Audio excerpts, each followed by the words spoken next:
இந்த உலகம் எதுவுமே பாராட்டலை, உங்களை வந்து எதுவுமே வந்து உங்களுக்கு பணம் எதுவுமே கொடுக்கலனாலும் நீங்கள் சந்தோஷமாக செய்கிறதுக்கு என்ன வேலை இருக்குது உங்களுக்கு? அந்த வேலையை நீங்கள் சந்தோஷமாக செய்கிற அளவுக்கு நீங்கள் ஒரு விஷயத்தை கண்டுபிடிச்சிட்டிங்களா? அதை கண்டுபிடிச்சிட்டிங்கன்னா அதில் இருக்கிற ஒரு சந்தோஷம் தான் நான் பொக்கிஷன்றேன். அந்த பொக்கிஷம் எங்கேருந்து வருதுன்னா உள்ளேருந்து வருது. உள்ளே இருக்கிற ஸ்ட்ரென்த்து தான் பொக்கிஷம். அதுலேருந்து நீங்கள் என்ன செய்கிறீங்க? ஒர்க் வந்து ஃப்ளோ ஆகுது. இப்போ நீங்கள் பண்ணுறதுல இல்லையா அப்படின்னு கேட்டால் இருக்காரு ஆண்டவர். நம்மளுடைய ஒவ்வொரு பார்ட்லேயும் அவர் என்ன செய்கிறாரு?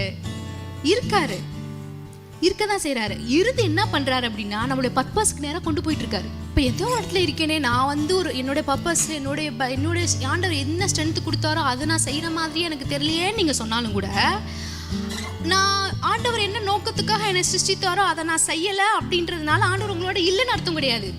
ஆண்டவர் உங்களோட தான் இருக்காரு.